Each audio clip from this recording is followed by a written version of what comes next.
अस्सलाम वालेकुम, क्या हाल है आप सबका? आई हो बिल्कुल ठीक है, खुश हैं और मज़े में हैं। Welcome back to my channel. और यहाँ पे हो रहा है बस काम काम और सिर्फ काम। कल मैं अपनी एक फ्रेंड से मिलने गई उनके घर, तो वो भी यही बात कर रही थी कि समर वेकेशंस हैं तो वो भी घर की सेटिंग ही आगे पीछे कर रही है। मुझे लगता है सिर्फ मैं ही एक क्रेजी हूँ, तो लेकिन सारों में समर वेकेशंस में जिन गुस्सा होता है। आप बताएं, आप में से कौन कौन मुसलसल अपने घर की सेटिंग चेंज करने में बिजी है? तो यहाँ पे ना ये डाइनिंग टेबल जो है वो जैसे कि मैंने बताया था कि बहुत मेसी है और इसमें वायर्स वगैरह का बहुत ज़्यादा नेटवर्क बना हुआ है, तो मुझे इसको थोड़ा सा क्लीन करना, ऑर्गेनाइज करना है, तो बस वही काम अब हो रहा है। टेबल मैंने बना ली थी और अब इसको मैं रख रही हूँ।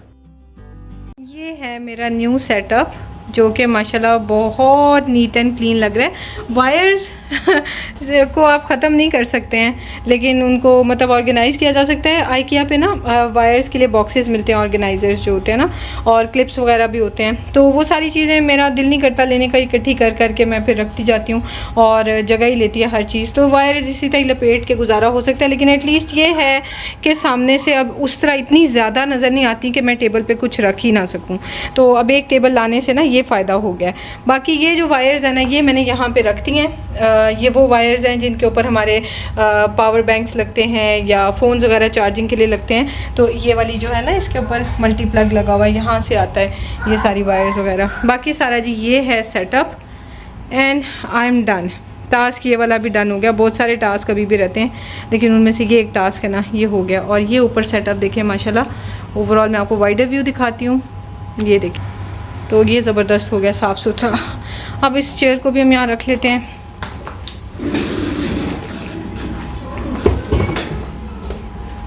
तो ये है जी हमारा कंप्यूटर सेटअप सारा।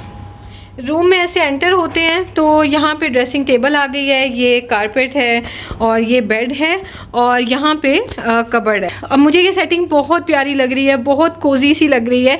यहाँ पे इसलिए किया है कि सिर्फ एक ही एसी का वेंट है और गर्मी लगती रहती है इस कॉर्नर में। तो हमें पहले माइंड में ये नहीं था कि हम एक ही वेंट है तो हमें यहाँ पे कबर्ड नहीं रखनी चाहिए, हमें कबर्ड इस जगह रखनी चाहिए थी और बेड हम इसी तरह उठा के यहाँ ऑपोजिट में कर देते। लेकिन चले, अभी भी ये है कि बड़ी अच्छी सी ठंडी ठंडी हवा यहाँ और रात में हम बड़े सुकून से सोए। बाकी सिर्फ ये है कि ये विंडो जो है ना, मैं हमेशा फेवर में नहीं हूँ कि विंडो बेड के साथ नहीं या सोफाज के साथ नहीं होनी चाहिए। मिशारी छोटा है तो बच्चा ये ना हो कि चढ़ के विंडो खोलने की कोशिश करे, तो उस वजह से हमने विंडो पे ऑलरेडी लॉक्स लगवा लिए हैं। तो मुझे वो भी फिक्र नहीं है। ये लॉक जो है ना, ये बच्चे नहीं खोल सकते हैं, वो आपको वाइट नज़र आ रहा है, ये किसी सूरत बच्चे नहीं खोल सकते। तो खैर इसलिए ये भी सेफ्टी है। और दूसरी बात, मिशारी जो है ना अकेले आता भी नहीं है, उसको वो अकेले बैठता ही नहीं है। जहाँ पे मैं होती हूँ ना, वो वहीं पे खेलता है। तो खैर जी, ये यहाँ का सेटअप है। दूसरा सेटअप ये है जो कि फॉर द टाइम बीइंग हमने इसी तरह कर लिया है। ये रैक, ये जो टेबल है ना, इसमें से ये चीज़ें मैं देखूंगी हटानी है या नहीं, इनको थोड़ा सा ऑर्गेनाइज़ करना है। फिर ये चीज़ें भी सब यहाँ से हमने हटाया ना, तो ये जगह जो है वो साइड टेबल के तौर पे यूज़ हो सकती है कि फ़ोन वगैरह कुछ रखना हो या कुछ। तो मेरे घर पर आ रहे हैं गेस्ट और वो मैं आपको बाद में बताऊँगी कि कौन आ रहे हैं और कब आ रहे हैं। तो ये बेड हमने लिया है, आइकिया से आ गया था और ये यहाँ पर बहुत अच्छे से सेट हो गया। हो सकता है लेटर ऑन मैं इस बेड को इस कॉर्नर में लगा दूं और ये जो कबर्ड्स वगैरह इनको कहीं अरेंज कर दूं, लेकिन आई थिंक बेड्स एक दूसरे के ऑपोजिट में ही अच्छे लगते हैं और इस तरह से भी ये अच्छा लग रहा है। यहाँ से तेहामी बाहर भी देख सकता है विंडो से हटा के ना कर्टन। ये देखें कितना प्यारा सा व्यू आता है। यहाँ पे बैठ के तेहामी अपना स्टडी कर सकता है, कंप्यूटर वर्क कर सकता है, कुछ भी कर सकता है और साथ साथ व्यू को एंजॉय कर सकता है। आज मैंने ना अपने स्पाइस कैबिनेट को क्लीन करना है, ऑर्गेनाइज करना है और वो कैसे बग फ्री हैं वो मैंने आपसे शेयर करना है। तो पहले मैंने सोचा कि खाना जो है ना उसको मैरिनेट करके रख लेती हूँ। मैंने एक एग ले लिया है, साथ में उसमें नमक डाल लिया है, लाल मिर्च जाएगी और उसके अलावा इसमें गरम मसाला, धनिया पाउडर और जीरा पाउडर जाएगा। तो मैं बना रही हूँ फ्राइड चिकन ड्रम स्टिक्स और मैंने इसके अंदर चिली बहुत कम डाली है, लेकिन आपने अगर करारी किस्म की बनानी है तो आप चिली पाउडर अच्छा खासा ज़्यादा डाल लें। बेसिक से इंग्रेडिएंट्स है, लेकिन टेस्ट बहुत मजे का बनता है। अब मैं इसमें डाल रही हूँ कॉर्नफ्लावर और साथ ही मैं इसमें ऑल पर्पस फ्लावर भी डाल दूंगी। ये सिंपल मैदा होता है, इसमें किसी किस्म का भी कोई भी बेकिंग पाउडर या कोई चीज़ ऐड नहीं होती। आम मैदा जो है ना उसको ऑल पर्पस फ्लावर या प्लेन फ्लावर उसी को कहते हैं। अक्सर लोग अक्सर कमेंट कर रहे होते हैं, तो जब माइंड में आ जाए कि क्या क्वेश्चंस आते हैं तो उनके साथ ही आंसर दे देती हूँ। इसके साथ ही मैंने इसमें जिंजर गार्लिक का पेस्ट डाल दिया और इसमें जाएगा लेमन जूस और साथ में रेड फूड कलर मैं इसमें डालूंगी। ये मैरिनेट हमारा तैयार हो जाएगा। आज हमारे ऊपर वाले फ्लोर पे, हमारे ऊपर वाले अपार्टमेंट में मेंटेनेंस हो रही है, तो ज़रा आवाज़ें वगैरह आ रही हैं हैमर की और क्या क्या, तो आई होप लेकिन आप तक नहीं पहुंच रही। अगर पहुंच रही है तो हम सो सॉरी, कोशिश तो है कि नहीं पहुंचे। अच्छा, यहाँ पे इसे मैंने थोड़ा सा पानी डाल के ना अच्छे से मिक्स कर लिया। लास्ट में इसके अंदर फूड कलर चला जाएगा। फूड कलर मैं रेड डाल रही हूँ, आप ऑरेंज चाहें तो वो भी डाल सकते हैं, और कितनी क्वांटिटी डालनी है वो भी आपकी अपनी चॉइस है। अच्छी तरह से हम इसको मिक्स कर लेंगे बना के, और बस इसके अंदर चिकन पीसेस जो है ना, चिकन ड्रम स्टिक्स मैंने लिए, आप कोई भी चिकन पीसेस इसमें ले सकते हैं, बोन्स वाले या बोनलेस अगर आपने बनाना है वो भी आप ले सकते हैं। बस इसको हम अच्छी तरह से मिक्स कर लेंगे और इसको हमने फ्रिज में 2 से 3 घंटे रखना है। अगर आपने ओवरनाइट रखना है तो ज़्यादा अच्छी बात है, नहीं तो 2 से 3 घंटे इनफ होता है। तो मैंने सोचा ये ना रात में जो डिनर बनाना है मैंने उसका काम करके रख लेती हूँ और उसके बाद फिर किचन कैबिनेट्स की तरफ आती हूँ। सबसे पहले तो ये है, एक रूल है, अगर आप अपनी किचन कैबिनेट खोलते हैं स्पाइस वाली और उसमें से ढेरों ढेर स्पाइस की खुशबू आती है ना, तो इसका मतलब है कि ये स्पाइस बग्स के लिए इन्वाइटिंग है कैबिनेट, और वो आज नहीं तो कल उसमें बग्स किसी न किसी तरह से पहुँच जाएंगे। जो स्पाइस कैबिनेट है ना उसको मैं महीने में एक बार ज़रूर क्लीन करती हूँ। अगर टाइम हो तो 2 वीक्स में एक दफ़ा क्लीन कर लेती हूँ। बाकी कैबिनेट्स को तो आप जब मर्जी क्लीन करें, उसके अंदर इस तरह के फूड स्टफ़ नहीं होता है। और ये जो स्पाइसेस के लिए जो बग्स होते हैं ना, इनको कहा जाता है ड्रग स्टोर बीटल्स या फिर सिगरेट बीटल्स। ये बारीक बारीक से रेड कीड़े होते हैं, सुसरी जैसे के कीड़े होते हैं, और ये स्पाइसेस एक स्पाइस से दूसरी में चलते चले जाते हैं। ज़्यादातर ये जो बेल पेपर, वो क्या होती है, पेपरिका पाउडर होती है ना, उसमें ज़्यादातर आते हैं, लेकिन ये हर स्पाइस में चले जाते हैं। कई दफ़ा तो ये किसी एक स्पाइस में मौजूद होते हैं जिसमें ट्रांसफ़र हो जाते हैं बाकियों में। कई बार हम कोई सामान लेके आए तो उसके थ्रू भी ये ट्रांसफ़र हो जाते हैं। अच्छा जी, अभी तो मैं फ़िलहाल ये कर रही हूँ कि जब सारी कैबिनेट क्लीन करनी है तो चलें बॉटल्स को, जार्स को भी क्लीन कर लेती हूँ। तो ये जो कैप्स है ना, इनके ऊपर थोड़ी थोड़ी ग्रीस आ जाती है, तो मैं इसको एवरी मंथ एक दफ़ा वॉश कर लेती हूँ, अच्छी तरह से ग्रीस क्लीन कर लेती हूँ। और बाकी जो मेरी बॉटल्स हैं वो मैंने उनके ऊपर लेबल्स लगा के ऊपर टेप लगाई हुई है, तो उन्हें मैं वॉश नहीं कर सकती, नहीं तो लेबल्स खराब हो जाएंगे, तो उन्हें मैं गीले कपड़े से साफ कर लेती हूँ। नॉर्मली हमारे यहाँ ये प्रैक्टिस पाई जाती है कि अगर कोई कीड़ा लग जाए स्पाइस में तो सारी की सारी स्पाइसेस अलग-अलग बर्तनों में डाल के धूप लगवा दी जाती है कि कीड़ा मर जाएगा। इस तरह कीड़ा मरता नहीं है, कोई ना कोई कीड़ा दूसरी स्पाइस में चला जाता है और हम एक ऐसे विशियस सर्कल में फंस जाते हैं कि बस उससे जान नहीं छूटती सिवाय इसके कि स्पाइसेस ही गिरा दी जाए या उनको फेंक दिया जाए। तो उसको अवॉइड करने के लिए ये ज़रूरी है कि स्पाइसेस को आपने ज़्यादा देर खुला नहीं रखना। जिस वक्त आप मार्केट से लेके आएंगे, एज सुन एज पॉसिबल उनको जार्स में डाल के सील कर दें। अभी मैंने टिश्यू से सारी ढक्कन इसीलिए क्लीन किए हैं कि जितनी जल्दी कैप्स क्लीन हो जाएंगी उतनी ही जल्दी मैं इनको दोबारा स्पाइस जार्स के ऊपर लगा दूंगी और मेरी स्पाइसेस जो हैं वो फिर सेफ रहेंगी। इसमें ये नहीं है कि इतनी जल्दी कीड़े ट्रांसफर हो रहे हैं, क्योंकि मेरी स्पाइसेस में कीड़े हैं ही नहीं, लेकिन मेरी ऑब्जर्वेशन है कि जितना खुला रखेंगे उतने ही कीड़े आएंगे। सो ये काम जल्दी जल्दी करना चाहिए। एक और चीज़ का मैं ख्याल रखती हूँ कि जब स्पाइसेस वगैरह मैंने यूज़ करनी होती हैं तो मेरी कोशिश होती है कि जो कैबिनेट्स हैं उनके अंदर कोई भी स्पाइस ना गिरे। जैसे कोई गरम मसाला कोई चीज़ ली है तो जल्दी से थोड़ी कैबिनेट में गिर गई है तो सोचा चलो कोई बात नहीं, मतलब उसकी वजह से हमारी कैबिनेट में स्पाइस की खुशबू ज़्यादा आएगी और कीड़े के आने के ज़्यादा चांसेस हैं। एक और पॉइंट का आपने बहुत ख्याल रखना है, वो ये ख्याल रखना है कि आपने कभी भी जो आपने मतलब कोई भी खाना बना रहे हैं तो आपके हाथों पे कोई भी फूड लगा हुआ है, ज़रूरी नहीं कि कोई पार्टिकल्स लगे हुए हैं, लेकिन आपके हाथ पे लेट्स से यखनी लगी हुई है, ठीक है, आप यखनी बॉईल कर रहे हैं, आपने कर लिया, चिकन निकाला है, यखनी थोड़ी सी है हाथ पे, लेकिन आपने जल्दी से कोई मसाले की बोतल निकाली और कोई आपने मसाला यखनी में डाल दिया। कुछ भी इस तरह का करेंगे तो वो भी अनहाइजीन प्रैक्टिस होती है और उससे भी कीड़े आने का बहुत ज़्यादा डर होता है।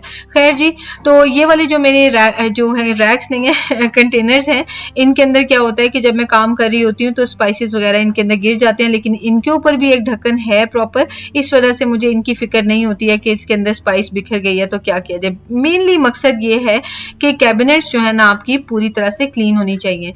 तो ये काम आप टाइम निकाल साल के महीने में एक बार करें। और अगर आपकी किसी भी स्पाइस कैबिनेट में कीड़ा लग चुका है ना, तो बिलीव मी थोड़ा दुख होता है कि सारे पैसे ज़ाया हुए और फूड ज़ाया हुआ, लेकिन अपने जो मसाले हैं जिनमें कीड़ा है उनको तो फेंकेंगे ही, लेकिन अगर आपकी जगह मैं होंगी तो मैं सारे मसाले एक दफ़ा से दोबारा लेकर आऊँगी, सारे मसाले फेंक दूंगी, बॉटल्स को वॉश करूँगी, उनको ड्राई करूँगी अच्छी तरह से, और फिर कैबिनेट को क्लीन करूँगी, थोड़ा उसके अंदर जो है वो ये जो डिसइंफेक्टेंट स्प्रे होता है थोड़ा सा वो करूँगी, और कैबिनेट जब अच्छी तरह से स्टेरिलाइज टाइप हो जाएगी तो फिर उसके अंदर सारे स्पाइसेस जल्दी जल्दी लगा दूंगी। और सारे स्पाइसेस को मेरी कोशिश होगी कि मैं बॉटल जो कंटेनर्स होते हैं ना उनमें डालूं।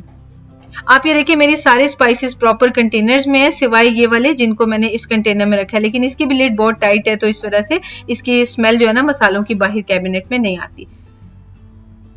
सो ये है जी मेरी कैबिनेट, मैंने बहुत अच्छे से मुझे लगता है ऑर्गेनाइज की हुई है, मुझे बहुत क्यूट सी लगती है।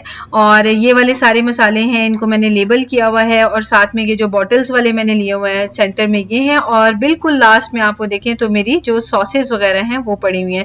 ये ऊपर वाले रैक में जितने भी पैकेट्स मसाले हैं वो रखे हुए हैं मैंने, और साथ में ये डेली यूज के दोनों कंटेनर्स में मैंने मसाले डाले हुए हैं। तो ये जनाब काम हो गया 1 घंटे के अंदर अंदर।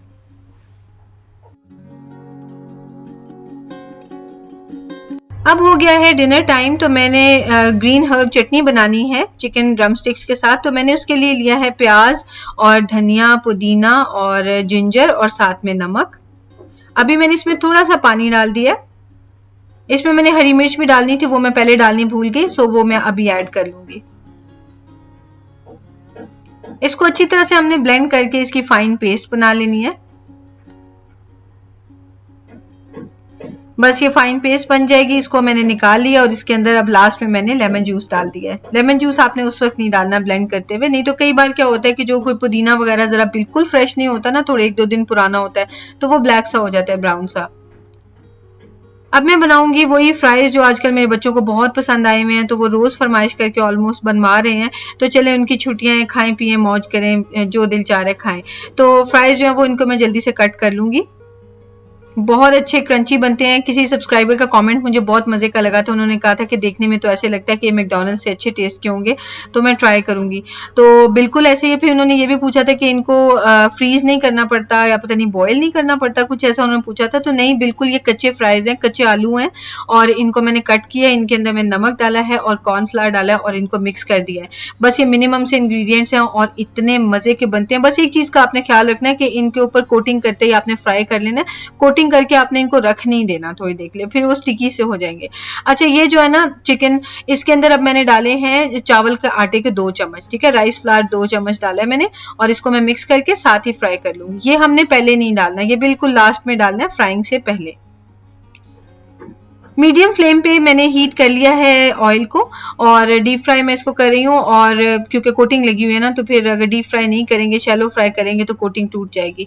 अच्छा जी, और मैंने इसको करना है तकरीबन 12 से 14 मिनट, डिपेंड करता है कि चिकन ड्रम स्टिक्स अगर छोटी हैं तो हो सकता है 10 से 12 मिनट कर लें, और अगर ज्यादा बड़ी हैं तो 12 से 14 मिनट के लिए आप इनको फ्राई कर लें।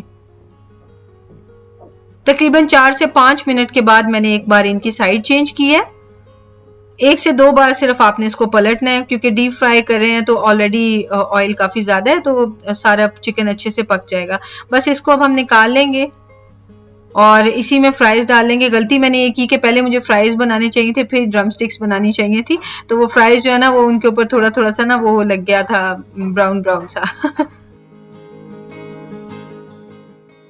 बस इस तरह से मैं सारे फ्राइज जो हैं वो फ्राई कर लूंगी। अभी मेरे से यही गलती हुई थी कि मैंने इनको बना के रख दिया था और पहले चिकन फ्राई करने के लिए डाल दिया, तो उतनी देर में ये जो फ्राइज है ना स्टिकी से हो जाते हैं। बस एंड रिजल्ट बिल्कुल भी चेंज नहीं होता, एंड पे उसी तरह क्रंची और क्रिस्पी होते हैं, लेकिन सिर्फ ये है कि वो ना फिर उनको हैंडल करना जरा मुश्किल हो जाता है। आप कंटेनर में से निकाल के जब डालते हैं ना कढ़ाई में, तो सारे स्टिक हुए होते हैं, तो आपको अलग-अलग से डालने पड़ते हैं। और सेकेंडली ये कि सो सॉरी, आपको ये कंस्ट्रक्शन की आवाजें आ रही होंगी। एक्चुअली आज है सैटरडे और हमें ज़रा बाहर जाना है, मॉल, स्विमिंग पूल ऊपर ओपन हो गया हमारी बिल्डिंग में, और साथ में जिम वगैरह, तो थोड़ी सी ज़रा हमें उसके लिए चीज़ें लेनी है, और फिर पाकिस्तान जाना है तो उसके लिए भी थोड़ी सी शॉपिंग करनी है, तो वो भी आपसे इंशाल्लाह शेयर करूंगी। तो ये है जी final result, chicken drumsticks. Come guys, chicken is ready. Let's go. Attack!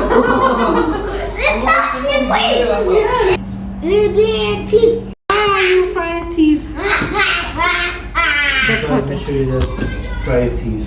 ये कल रात को बनाई थी और माशाल्लाह से मेरे बच्चे जो है ना वो सारी खा गए हैं और बस अभी 4 रह गए हैं, तो हम ये भी आफ्टर डिनर खा लेंगे। शुक्र है मैंने इसकी पिक्चर्स ले ली थी। तो ये थी आज की वीडियो। आई होप आपको अच्छी लगी होगी और रेसिपीज भी पसंद आई होंगी और टिप्स एंड ट्रिक्स जो हैं किचन कैबिनेट्स के लिए, स्पाइस कैबिनेट्स के लिए, वो भी पसंद आए होंगे। किसी भी किस्म की जो होम रेमेडीज़ होती हैं ना, वो इन कीड़ों के अगेंस्ट काम नहीं आती और किसी किस्म की केमिकल गोलियां वगैरह कुछ भी रखने की ज़रूरत नहीं है, ना ही इसके अंदर आप कोई तेज़पात या ऐसी चीज़ें रखेंगे तो कीड़े खुद ब खुद नहीं मरते हैं। इनका सिर्फ एक ही हल है कि कैबिनेट्स को एक दफ़ा क्लीन कर लिया जाए और सारी स्पाइसेस जो हैं वो हर तरह के कीड़े प्रोड्यूस करने वाली चीज से जान छुड़ा ली जाए। तो मिलते हैं इंशाल्लाह नेक्स्ट वीडियो में। दुआ में याद रखिए, अपना ख्याल रखिए, टेक केयर, अल्लाह हाफिज। Oh no, the clever clocks बहुत मजे का है। हां मैंने मिर्च तो डाली है। Just hold it and take a bite baby, you are a boy, eat like a boy, show me how you eat like a man और tiger. Wow, this is how you eat like a tiger. You like it? हाँ इसे तमानी। उसमें ना। Tiger से भूख लगी है। हाँ, मैं इतना मजे का। You need water? Okay.